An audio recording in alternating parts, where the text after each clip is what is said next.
everyone, Kat and JB here, your favorite ginger bibliophile and fluffy butthead. We're gonna do a tag here, if it'll give me the prompts back.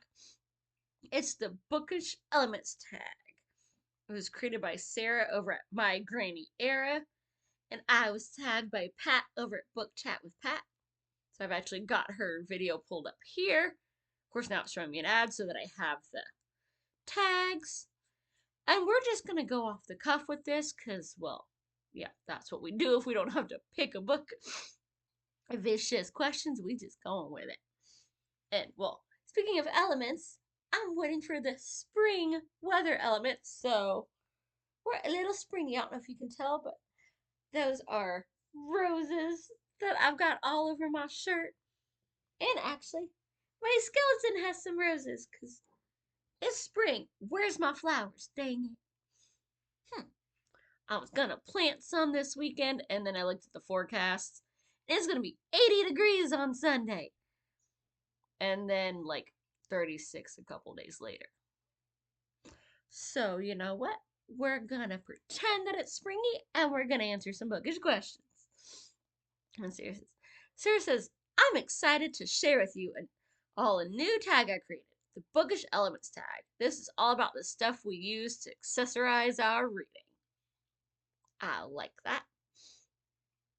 So the questions. 1. How do you feel about foreshadowing or drop hints? Honestly, it's kind of fun. Well, for like murder mystery, is it? It's gonna be that one, or it's a little too obvious. So it should be that one, but there's no way because that's lazy writing. But I like getting like little hints and seeing if I can figure out who the killer is before we get to the end. Bookmarks. What do you use? How do you feel about bending the corners down?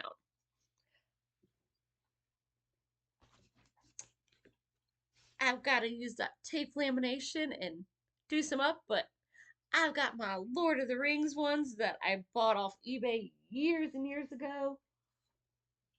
Random ones that came in a book. I've also found random stuff, like I've had sticky notes and somebody's like Polaroid picture. I would return this, but I have moved states a couple times since I got this book that had somebody's kid's picture in it. So, yeah. That one I do not continue to use as bookmark because that's just creepy. But actual bookmarks, I've been known to use receipts or, yeah.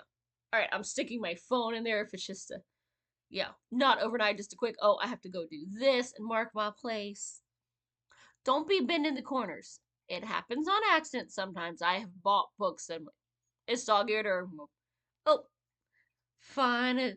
I have my phone somewhere else. I'm just put it down for a second so I don't lose my spot and it'll bend up. But don't be doing it on purpose. Well, I kind of cheated and answered number 3. Forgotten bookmarks. Have you ever found something strange in a book? A Polaroid of somebody's kid. That is by far the weirdest thing I have ever found in a book. 4. Inscriptions and annotations. How do you feel about writing in a book, and how do you annotate if you do? Don't be writing in my books. And no, I don't annotate. Now, if it's a Kindle book, I will swipe and go, ooh, this line made me laugh. That one's pretty cool. I'm mad that this one has some really bad editing or they straight up use a completely wrong word. But if it's a physical book, no. Then it feels like I'm just like making marks in a textbook and that takes all the fun out of it. And if you're gonna do that, don't be selling it. I have found the occasional written in book. Don't be trying to solve the murder on the page. Use some pencil and erase it if you're gonna do that. Even though you're probably going to tear the page. So just don't do it. Introductions and footnotes. Do you read them or avoid them? What makes a good introduction? Honestly, I don't really read those. Like, yeah, I've had 1 or 2 where I've read the introductions because it was by a different author. I'm like, this is going to be good. Or if it's something that oh, here's a note where they like looked up this thing that was really cool that I'd never heard of. If it's short, I'll kind of give it a look over, but otherwise, I'm here to escape reality. I don't want all your notes on this is what it actually is. No, no. Keep your real life to yourself. I'm avoiding it when I read. Accessory. Accessories. Do you use bookish accessories like a clip-on reading light, book sleeve, annotation materials, book stand, etc.? No, I've done the clip-on lights and I didn't particularly like it. It kind of got in the way because the margins were too small and the book was not sturdy enough. I guess if you have a sturdy hardback, you could clip it onto the back of the book. But I mostly have paperbacks because they're in my price range. And I had one of those like around the neck lights that I was given as a gift. But they did not like light it properly, and then it died and was a pain in the butt to like get charged up again.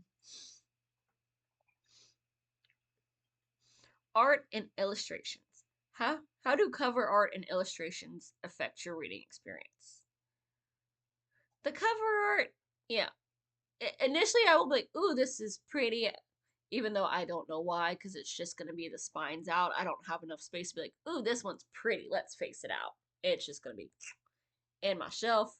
But it does get my attention and go, I hope this is good because I want to have something pretty until I remember that no one's going to see it. I do like illustrations in the books, though, because they kind of help you get into it, especially if it's everything like got different groups going here and there. Give me a map. I love me a good map. Honestly, like if you're gonna write a fantasy book, that should be a rule. You are not allowed to get published without a good map, because we need those. Format. Which format of books do you prefer? Hardback, paperback, audio, digital? Do you do different things for different situations? I like hardback in that they're all the same size, usually. I do have some James Rollins ones where one series is literally like a finger taller than the rest. Oh, is you? Oh, I just saw that little fall. Never mind, I'm tuck in. He's so cute when he's asleep, not being a butthead. Paperbacks, that's my jam because, they're smaller, they're lighter, they're generally more affordable. Audio, my little ADD self cannot like focus on that. Oh, I was listening to this. And I'm like, my brain wandered here because I'm just kind of listening and oh yeah, I need to be doing this and oh that reminds me of that. And, yeah, no, I need to be like, all right, I'm holding this book, I'm reading it to myself to like focus on it. Otherwise, hey, I thought we were doing. Where? How did we get over here? That guy was just a lot. Oh, I zoned out for like a half hour and now somebody done died. Though in my ebooks, well, I have Kindle on my phone. This is very easy to carry around. I always have at least 3 books with me while I'm at work, and I can just stick it in my pocket. Am I reading? Am I texting my coworker? Is it just like, dang it, now I'm waiting for lunch? Then I don't have to worry if I spill something because I scroll with my knuckle. Next page, next page, next page, num num, next page.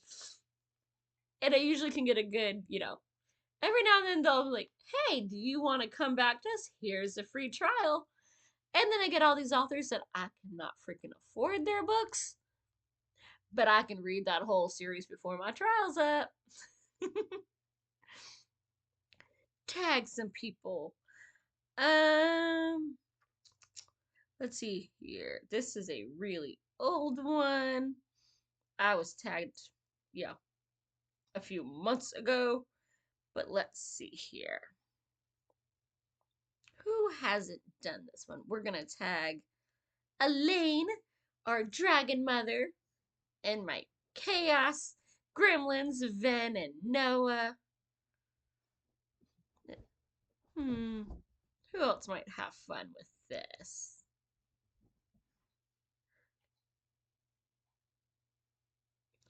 Oh, Gavin's already been tagged. I know he loves doing tags.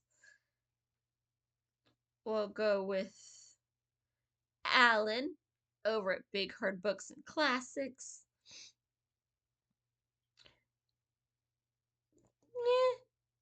They seem to like doing tags, so we'll tag them and we'll call it good.